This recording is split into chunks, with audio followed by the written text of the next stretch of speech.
नमस्कार दोस्तों, मैं बात करना चाहूँगी आजकल जो हमारा देश जूझ रहा है सिलेंडर की दिक्कत से।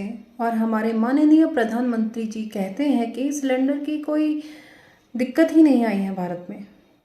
घरेलू पाइप्ड गैस पीएनजी, परिवहन के लिए सीएनजी, एलपीजी उत्पादन और गैस पाइपलाइन संचालन से जुड़े क्षेत्रों को सबसे अधिक प्राथमिकता दी जाएगी। इन क्षेत्रों को पिछले 6 महीने की औसत खपत के आधार पर लगभग 100% गैस सप्लाई बनाए रखने की कोशिश की जाएगी। मुझे नहीं पता कि हमारे माननीय प्रधानमंत्री जी को जानकारियाँ कौन देता है या उनको असली जानकारियाँ मिलती हैं या नहीं मिलती हैं, तो मैं उन तक ये जानकारी पहुंचाना चाहूँगी कि हर वो आम इंसान सिलेंडर की दिक्कत से जूझ रहा है जो आपके संपर्क में नहीं है। सवेरे 6 बजे के बैठे हैं भैया हम तो। क्या परेशानी आ रही है? सिलेंडर ही नहीं मिल रहा, दे ही नहीं रहे हैं सिलेंडर। कह रहे आज देंगे, अब 9 बजे आएगा, 9:30 आएगा, अब कह रहे 2 बजे आएगा जाके। सवेरे के धक्के खा रहे हैं हम लोग तो यहीं। इस पूरे भारतवर्ष में हर एक जगह से सिर्फ एक ही आवाज़ आ रही है कि सिलेंडर नहीं मिल रहे हैं, सिलेंडर नहीं मिल रहे हैं, सिलेंडर नहीं मिल रहे हैं। सवेरे 7 बजे आए थे। 7 बजे क्या कह रहे हैं? सिलेंडर तो मिल ही नहीं रहा। नहीं मिल रहा। कोई आया बोलने के लिए? कोई नहीं। क्या बोले? 2-2:30 बजे आएगी गाड़ी। 2-2:30 बजे आएगी। कल भी आगे खड़े होकर चले गए हम। हाँ जी, कल भी आए थे हम। नहीं मिला कल भी। हाँ जी, काम करने वाला कोई नहीं, काम पे भी जाना, यहाँ भी रहना। 5-6 दिन पहले ही पर्ची कटी हुई है, बाकी अब तो धक्के खा रहे। हाँ, ले देख लो, ये देख लो आप। तो ये आप देख सकते हैं 6 दिन पहले की पर्ची कटी है, लेकिन अभी तक सिलेंडर नहीं मिला। ये सभी लोगों की परेशानी यहाँ पर मौजूद है। अगर हमारे माननीय प्रधानमंत्री साहब अभी भी इस दिक्कत को नहीं देख सकते तो मुझे बड़े अफसोस के साथ कहना पड़ेगा कि हमारे प्रधानमंत्री साहब के पास ऐसे लोग हैं ही नहीं जो उनको असली जानकारी दें, या फिर हमारे प्रधानमंत्री साहब असली जानकारी मिलने पर भी झूठी जानकारी फैलाते हैं। ये कतार आप देख सकते हैं गैस एजेंसी के बाहर लगी हुई नजर आ रही है। लोग बैठे हुए नजर आ रहे हैं। सुबह 6 बजे से गैस सिलेंडर लेने के लिए सिलेंडर लेकर पहुंचे हुए नजर आ रहे हैं, लेकिन सबका यही कहना है कि इनको अभी तक गैस सिलेंडर नहीं मिला। कोई आज सुबह आया है, कोई कल से आ रहा है, कोई 3 दिन से लगातार चक्कर काट रहा है, लेकिन अभी तक इनको गैस सिलेंडर नहीं मिला। एक जानकारी दिल्ली से ये भी आई है कि वहाँ जिन जिन के पास सिलेंडर नहीं है, क्योंकि वहाँ पे सिस्टम चेंज हो गया है कि गैस पाइप लग गई है सबके घरों में, तो उन्होंने अपने उपभोक्ताओं के साथ एक जानकारी शेयर करी है जो इस प्रकार है। We wish to inform you that due to the ongoing crisis in the Middle East impacting natural gas availability, मतलब गैस की कोई कमी नहीं है, लेकिन अगर सरकार गैस बंद कर देगी तो फिर परेशानी होगी। हम भी आपको गैस पाइप से गैस उपलब्ध नहीं करवा पाएंगे। आप समझ रहे हैं इस बात का मतलब? ये जो स्मार्ट मीटर, ये आपका अपार आईडी, ये आपका जितना भी आपसे आईडीज बनवाई जा रही हैं, ये इसीलिए बनवाई जा रही है कि जब तक सरकार चाहेगी आप उसकी सेवाएं उपयोग कर सकेंगे, लेकिन जिस दिन सरकार नहीं चाहेगी आप किसी लायक नहीं रहेंगे। ये एक लाइव उदाहरण है इनके गेम प्लान का। NWO। हाँ जी, हम ये सुबह 8 बजे से आए थे सर जी। तो नहीं मिला जी। कह रहे 2 बजे सुबह के खड़े जी। कोई बातचीत करने के लिए आया? नहीं जी, कोई नहीं आया जी।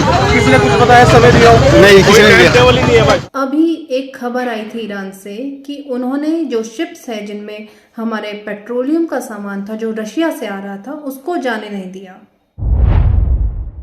अब कुछ अंधभक्त अंडे उसमें बोल रहे हैं कि 2 जहाज तो जाने दिए, कुछ न्यूज़ शेयर कर रहे हैं। तो मैं उनसे ये कहना चाहूँगी कि जाने देना और मिन्नतें करके ठीक में जाने देना, दोनों में बहुत अंतर होता है। क्योंकि ईरान इंडिया से नाराज़ है क्योंकि उनके ऊपर जो हमला हुआ, जो युद्ध हुआ इजराइल से, उससे केवल 2 दिन पहले हमारे माननीय प्रधानमंत्री इजराइल को फादरलैंड बोल के आए थे और खुद को मदरलैंड बोल के आए थे।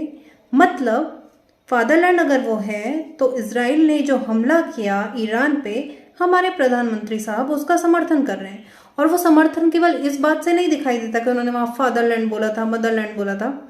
उन्होंने वहाँ के प्रेसिडेंट खामनेई जी के मरने पर कोई ट्वीट नहीं किया, कुछ नहीं बोला। वहाँ इतना कुछ हो रहा है, वो कुछ नहीं बोल रहे हैं। तो माना कि आपकी एप्स्टीन फाइल में वीडियोस उनके पास हैं, माना अडानी का सारा डेटा उनके पास है, तो क्या आप कुछ नहीं बोलेंगे? आप देश के प्रधानमंत्री हैं।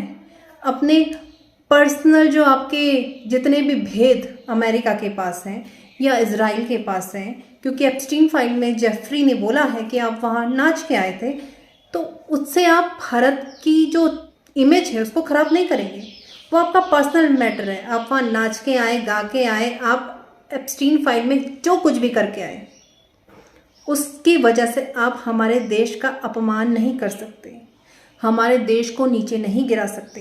तो मैं ये अपने माननीय प्रधानमंत्री साहब से गुजारिश करना चाहूँगी कि आपका एप्स्टीन फाइल में वटएवर जो भी है XYZ या अडानी की जितनी भी फाइल्स उनके पास हैं, उसके चक्कर में आप देश को बर्बाद करना बंद कर दीजिए।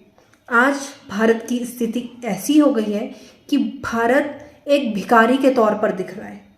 उसको रोज जलील किया जा रहा है ट्रम्प के द्वारा, इजराइल के द्वारा। और अब आप अपने दोस्तों को जो आपके साथ खड़े रहते थे, चाहे वो रशिया हो, चाहे वो ईरान हो, जितने भी लोग आपके साथ खड़े रहते थे, वो सब आपसे कट रहे हैं। और मैं एक बात अंधभक्तों से कहना चाहूँगी, तुम बहुत हिंदू मुस्लिम हिंदू मुस्लिम हिंदू मुस्लिम भारत के अंदर कर रहे हो, तो देख लो तुम्हारी हालत। मुस्लिम कंट्रीज से ही तुम्हारा तेल, गैस सब आता है।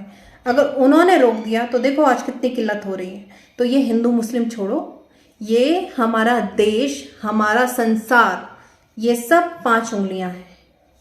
हिंदू, मुस्लिम, सिख, ईसाई, जैन, जितने भी धर्म हैं, वो सब एक साथ रहेंगे तो वो सुरक्षित रहेंगे।